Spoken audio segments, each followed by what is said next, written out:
This is super exciting for me to be able to share my arrangement of Joyful Joyful in the gospel style, but I've kind of modified it, actually I've highly modified it, so that even a beginner level pianist or an amateur pianist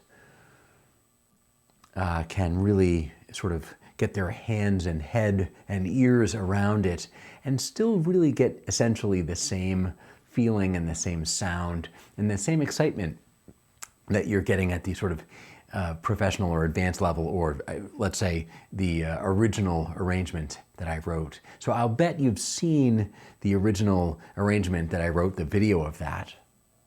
And what I've done is here kind of twofold. One is I've modified it in such a way where, so octaves, things where there's a lot of octaves, I've just made them single lines, so it's just a little bit easier for our fingers to get around. Also, in this particular sort of novice or beginner or hobbyist level, I've taken out the improvisatory aspects of the arrangement. So I've kind of tried to make it something as accessible as possible. It still has tons of life and spice and fun and great sounds. So I'm excited to share that with you. So here it is. I've made 7 points. And if you look at the PDF that I'm sharing with you, I'm just going to go point by point, 7 of them in total. Here's the first one. If you look at the top of the first page, Joyful, Joyful, this is simply a 4-part, almost chorale style thing. But even if you're not a reader, don't worry. It's so easy. If you take both pinkies and put them on G's, 2 octaves apart, like this. So you have all this space in between there to use the other parts of your hand to grab the rest of it. And that inner workings, that inner line is this, that the pinkies actually are super glued. They just stay right there. They don't do anything. They just stay there marking those poles, marking those extremes. And it's D and B, which go up and down like this. So it's really quite a simple sound. Starting with D and B and the G's all at the same time. The inner notes go up 1, they go down 1, they go down again, and they go up. I'll let you choose the fingerings that are comfortable for you. Everybody's hand is different. But I'll let you choose the fingerings that are comfortable for you. Feel free to copy mine. I leave that up to you. Again, the G's on the outside, the D and the B. The inner notes go up, they go down, and they go up. It's marked as piano, and it's marked 8 VA. So I'm way up high. I'm going to add a little pedal, cool out the volume, and it sounds like this.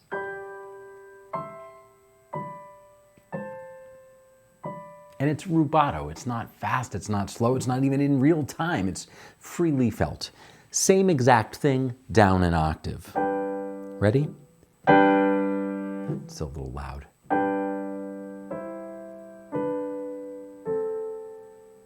Super easy. Same thing down here.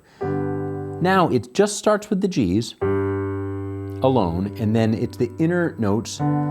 They come up again, then they go down, then the left hand goes down 1, and then they both go down. And if you wish, in that last iteration, you'll see there's a little grace note there, and you can slide in with your second finger, or do one of these 2-1 jobbies. So here's some summary of my first talking point. I'll play it nice and slow, super slow, and I'll talk through what I'm doing. So I'm way up high here. This is rubato, so out of time. Ready? Beginning like this. Inner notes up, inner notes down, down, and then up. Done. Same exact thing here in the middle part of the piano.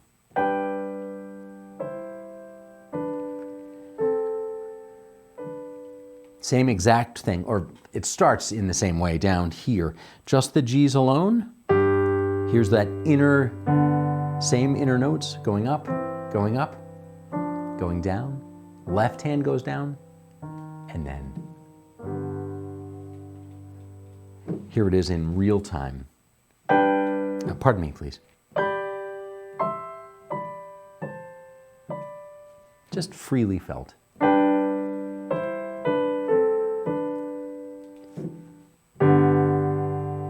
Forgive me.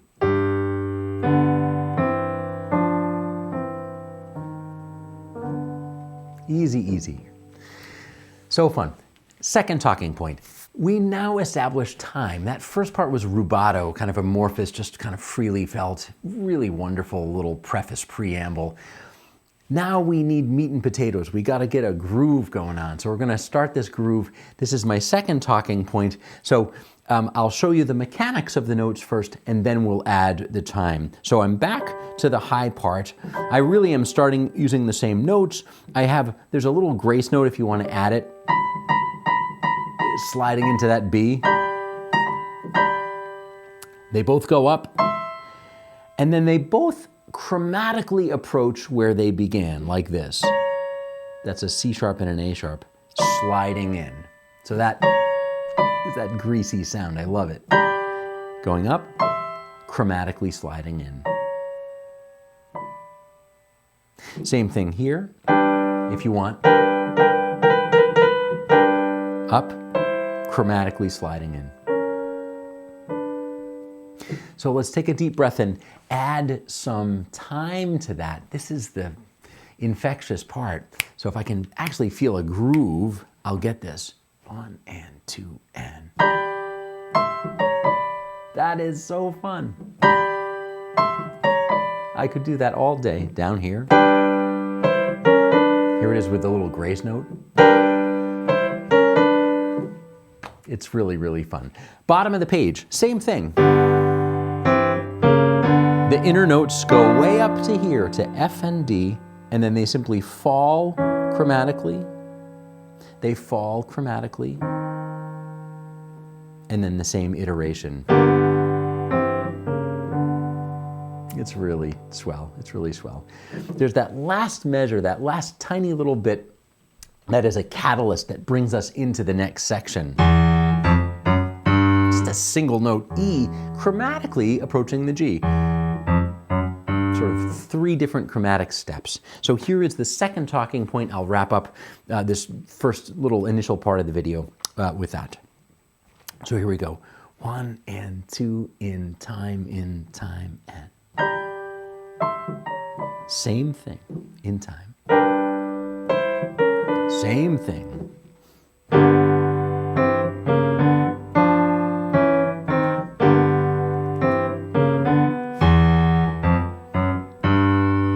That is just delicious. I want to play it again.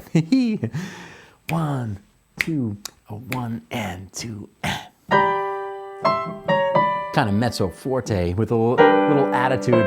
Now forte, we dig in.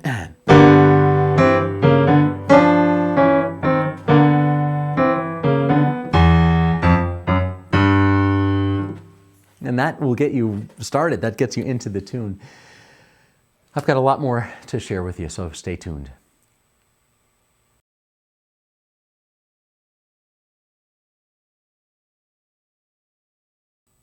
All right, so here's my third and fourth talking points as I kind of coach you through playing this modified version of the arrangement.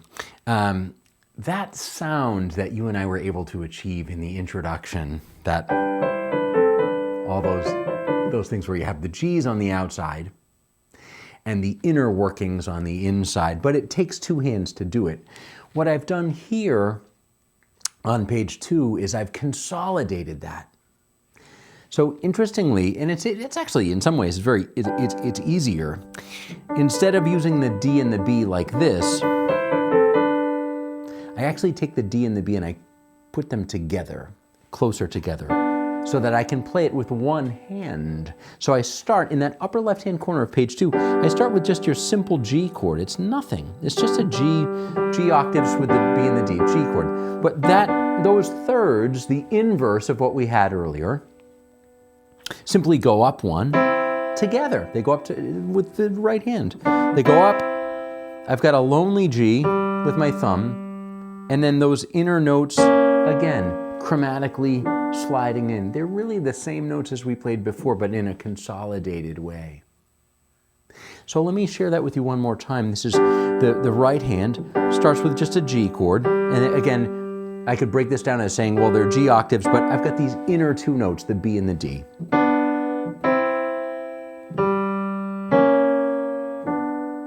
There's that G triad, the C, pardon me, please, a lonely G, and then sliding in. So in time, it's this, ready and sounds like this.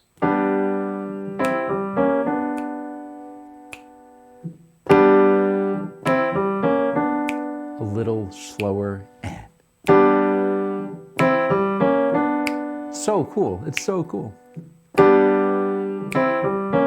If you go to the second stave, the second stanza, the second line of music, it's this. And then those two notes jump up to here, down chromatically, and then the exact same phrase. It's so cool. Oh my gosh, it's so fun. It's really easy. Left hand is a simple G, just a big fat mama root, boom, G. And it's chromatically approached, and I use a rhythm that's kind of a fun rhythm to play. It's really easy. You can count it out. You can, if you want, but I feel like the rhythm is just better felt. So it feels like this.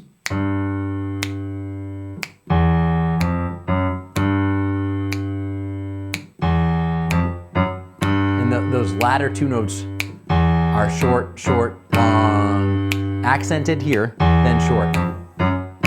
It's so fun. So if you can get that happening at the same time, and they really don't even have to happen at the same time because it's the right hand moving and then the left hand answering it, kind of cat and mouse. So here it is, nice and slow, the third talking point, the third little assignment, as it were. So it's this all together. Right hand does its work. Left hand.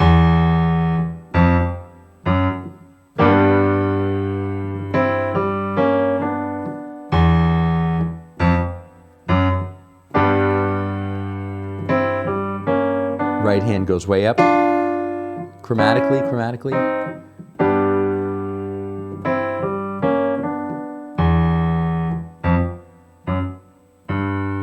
Now, I'm using an index finger. I mean, you could certainly use 4, 3, 2, 1, if those fingerings are easier for you. Let me do number 3 one more time, slowly, and then I'll speed it up just a tad. Ready, and go, and. Right hand, left hand. Together, right hand, left hand. Notice that left hand is holding.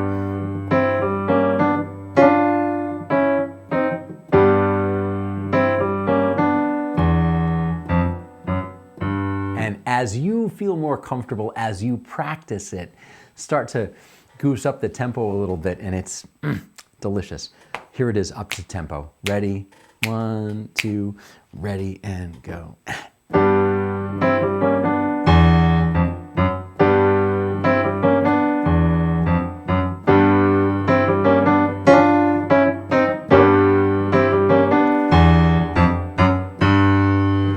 So, and it's so fun to play with a little moxie, with a little attitude in there.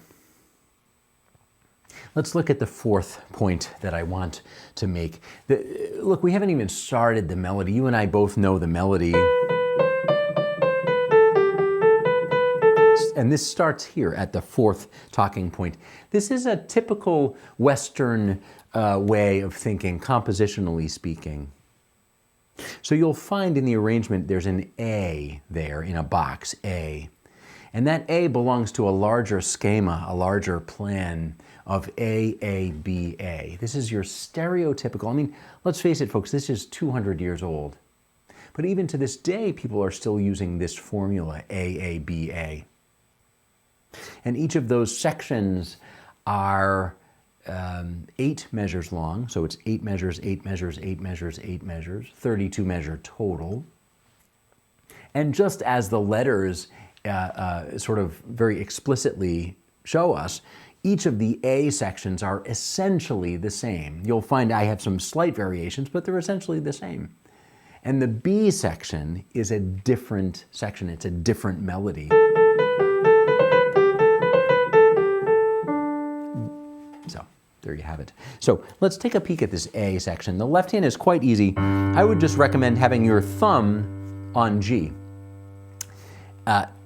As the left hand goes on, you can see it's G just tied over, tied over, tied over. And there's this lovely little pickup, which is D, E, G. I recommend 3, 2, 1. Ba-ba-bum, ba-ba-bum.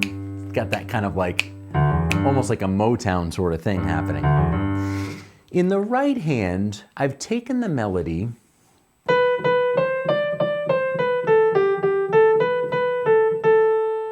and under each melodic tone, I have framed either a G triad or an A minor triad. Case closed, that is it. End of story. So as a preface, play a G chord in root position and bring each of those 3 notes up. That's A minor. It's that simple. Go back to the G chord. If you take the G off the bottom and you put it on the top, that's still a G chord. It's first inversion. Play a first inversion G chord and then just goose all 3 of those guys up 1 step. There's A minor in first inversion. Back to G major in first inversion. Take the B off the bottom and put it on the top. That's G in second inversion. Not a big deal. Push all those suckers up. A minor in second inversion. So you might have some fun just tangentially alternating between A minor and G major in different inversions. It's a lovely sound. Here's the melody at A. It starts here. That's G in second inversion, if that resonates with you. G major, back to A minor, G major, A minor, G major, A minor, G major. So that it literally is all it is going back and forth between a G major triad and an A minor triad. It's not elusive, but the way that I'm able to navigate each of only those 2 chords is by changing inversion. I'll show you one last time. This is out of time. There's root position, back to second inversion, first inversion.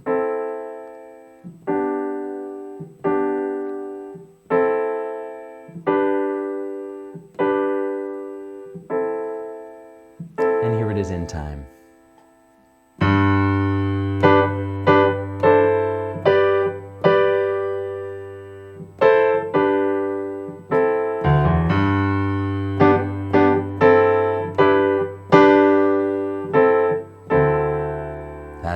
That's the A section at number 4. Last thing. Same thing.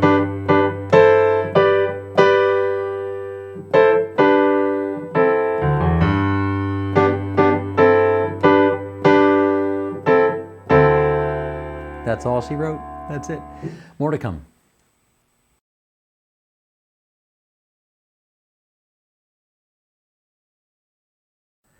All right, I hope you're having fun so far. Gosh, I'm having a ball. I could talk about this stuff all day long. I love it. This is the 3rd page.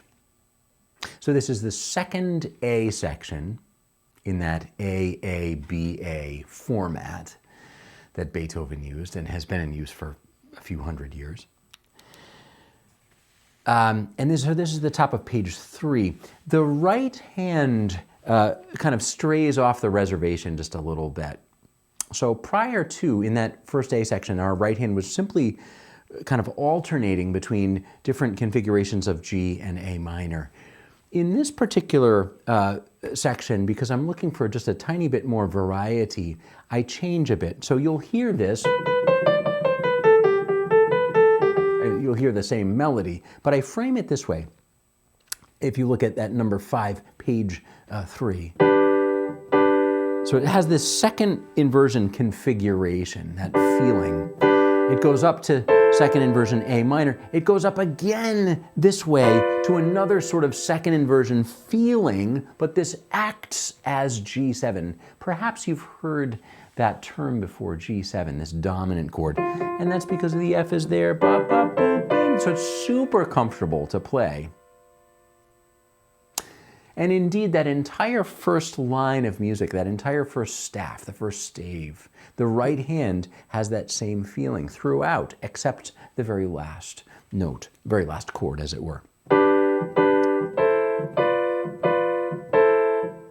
And the last chord is this. So it's really, that's actually even easier to me to play than the first A section. And the left hand is quite simple. It's just G, it goes up to B, which is a part of a G chord. Goes to a C, then up to a C sharp, and you can see it coming a mile away, it goes to a D. That's it. So take a look at the left hand. 1, 2, 1, 2, 1, 2, 1, 2, 1. And that's it. It's so easy. So if I fuse those two things together, at least the first part, the first 4 bars into the 5th bar, it sounds like this.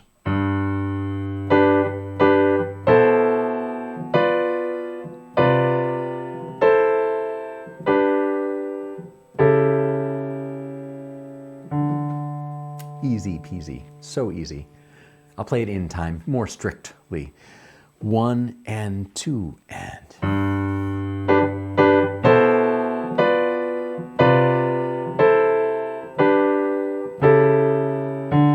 So fun, and let's cap it off. This is the second stanza, the second system on the page.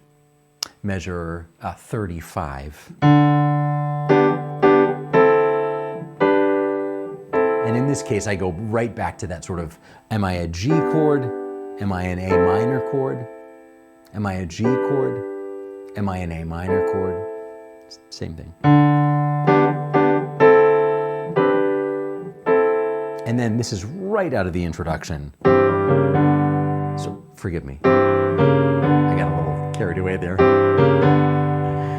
So, measure 31, top of page 3. This is the 5th point I want to make in this. This is 8 measures in the second A section. 1 and play and.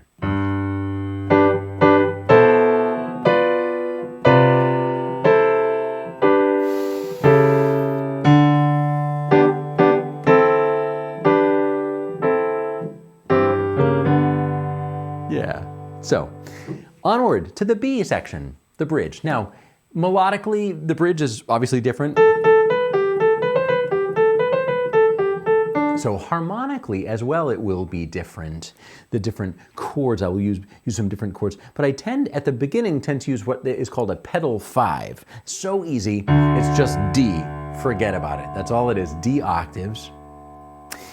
And the right hand, again, sort of oscillates between simple A minor configurations and G configurations. That's it. So you'll hear this melody. There's the A minor chord, the G chord, another G chord, A minor, G, A minor, G, G. I'll play that. 1.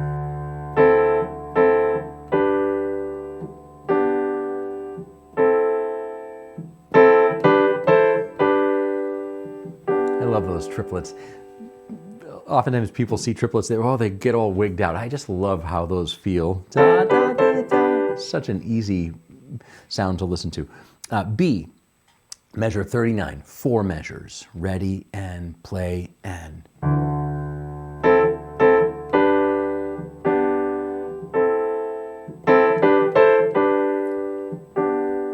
Okay, so let's go on. The left hand is quite easy. D goes to E flat, goes to E, then C sharp, then D. Some people in jazz circles call this an envelope. You're sort of enveloping the D. First the E is above the D, then the C sharp is below the D, and then finally bang, there's the target, there's the bullseye. Above D, below D, there's your D, sort of enveloping that D. So bottom line, bottom staff, page 3, right at the very bottom. This is D going up to E flat, or D sharp if you want to call it that, that's fine. E down to C sharp, and then D. And then very simply, D, E, G. It's just like the pickup that we had earlier. Instead of this, it's this. Just the last bit that you and I have not spoken of. It's the last line of page 3, measure 43. And this is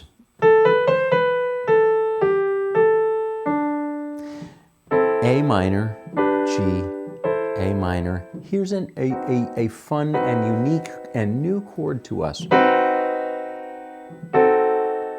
You can do this, even though it's a kind of an advanced sound, a bit more of an advanced sound. This is a diminished chord. I'll bet you've heard that word before, diminished 7. This is a typical diminished chord.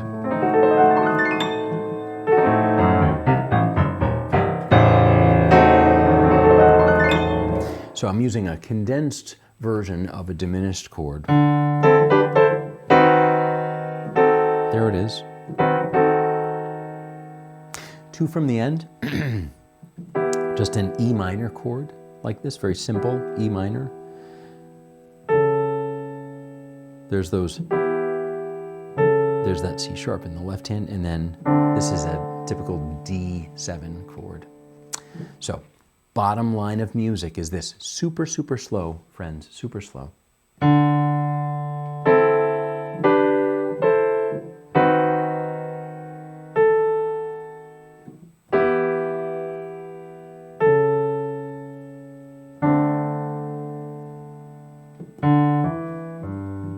In time, ready and go and, forgive me, ready and go and.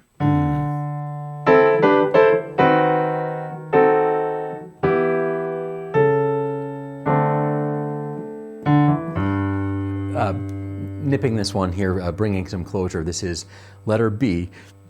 Excuse me, please. Number 6, the rehearsal number 6, or the talking point number 6, measure 39. 1.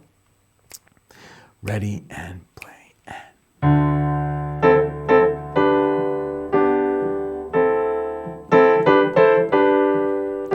Here's that left hand going chromatically.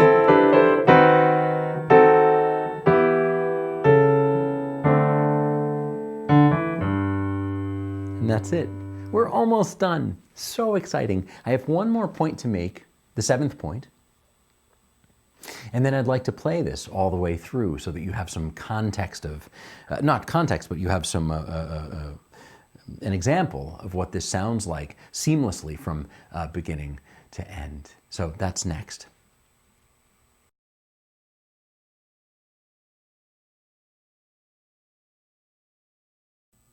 So here we go. Here's the last little bit of this tutorial. I hope you've had a good time thus far. I love it, really. If you look at page 4, you'll see that the last A section is really very, very similar to the second A section. As a matter of fact, I think they are. Yes, they are precisely the same. So that's just one thing to note.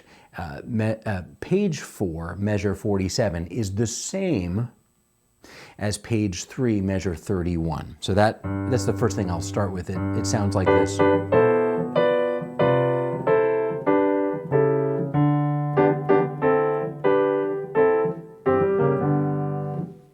That's we've discussed that already. So it's a reiteration of that. There's an interlude after that. Even though it says 2 coda, you'll see that we don't deal with that, and we don't observe that the first time. We observe that the second time through the song. So let's check out the interlude, which is actually another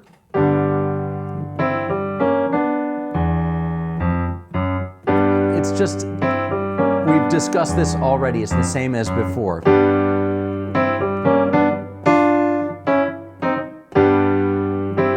The difference is this. If you play some G octaves, it allows the song to kind of mellow down, to kind of bring it down to a simmer. And then you see that sign there, that information, it says DS al coda, del segno, the sign, until the coda. The sign means we go back to page 2, measure 23. And you see that squiggly sign. It's like an S with a line through it and 2 dots. So it's a device that's been used for a long, long time, easily a couple hundred years, perhaps longer. And it just conserves space, as it were. It just says, if you're going to play the same material, just go back and read the same material. So DS al segno means we go back to measure 23, read all the way to measure 54, where it says to coda. And in that moment, instead of going on to the interlude, you want to jump to the last page where you see that kind of bullseye, that circle with the cross through it. This is called the coda. What a lovely word that is, coda, from the Latin cauda. Cauda caudai, meaning tail, like on a cat or a dog or something. It means the end, you know, the end, the tail end of something. So here is the tail end of the arrangement. There's nothing really new to share with you. It's simply this, which we've done before, in time. Pardon me, please. Same thing down here. Same thing down here. But you'll notice it's truncated there. It stops abruptly. And you'll see the jazz staccato, and then you'll also see these sort of hash marks, these railroad tracks, these diagonal parallel lines. This is called a caesura, to cut. Caesura, to stop the time. And then at your leisure to play the next one. So here's the very last 3 measures of music. It sounds like this. And at your pace and at your leisure, the glorified plagal cadence, amazing. It's a C triad with G in the bass. And then the last chord of the entire piece is just a G. It's a G chord with some big fat mama G's down here and sliding in. So here's the coda in time. 1 and 2 and ready and play and.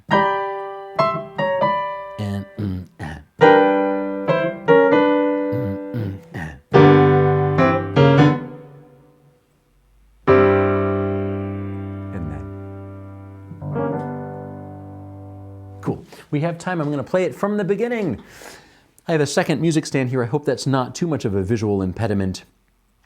You'll clearly be able to see my hands from the top camera, and also the MIDI keyboard that's in the center there, the chordy keyboard, as it were. Here it is from the beginning, so that we can really enjoy this soup to nuts. The top. Softly piano. Rubato, out of time. Freely felt, just the G's. Inner notes.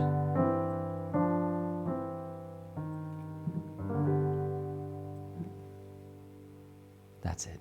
Now I'm going to start that groove and feel that groove. Same thing. Same thing.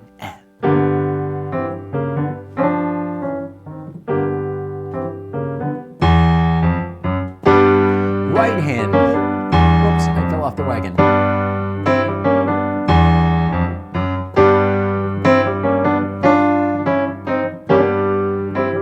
Repeat. Do it again.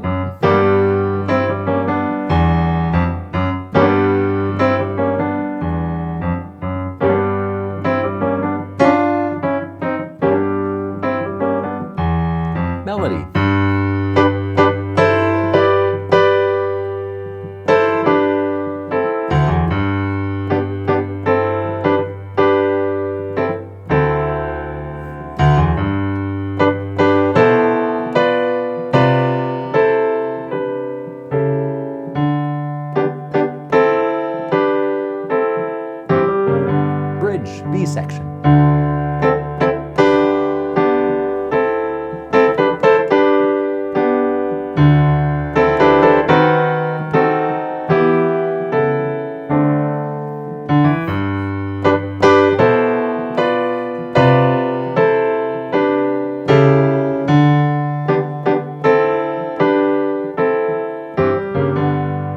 interlude.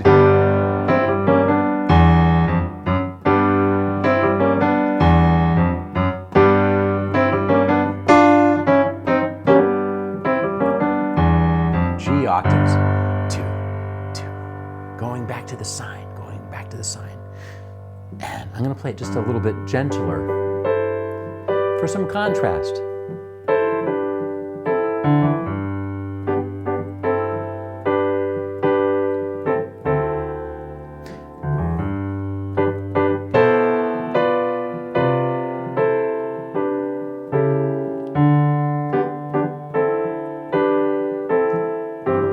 Now I'm going to build the volume here just for a little emphasis. I love getting stronger, getting louder.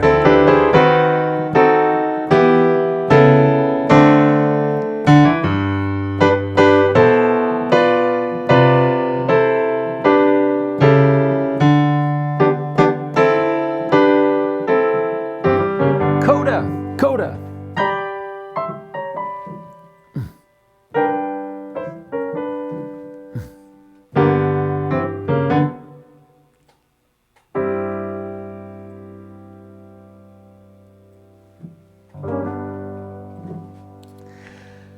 Oh, isn't that fun? My goodness. I enjoyed playing that, and I enjoyed spending this time kind of talking through point by point and deconstructing the way that I constructed this arrangement. I find a great deal of joy in constructing arrangements and really in sharing the tools that go into it. So I hope you found that fun. If you found this inspiring and you have confidence that you might try something a little bit more advanced, won't you check out the intermediate level and the professional or advanced level? It's based on this exact thing. So if you find some mastery here, if you find this easy, go to the next level and check that out. I can't wait to share more music with you soon. And thanks again for your continued support. Have a great day.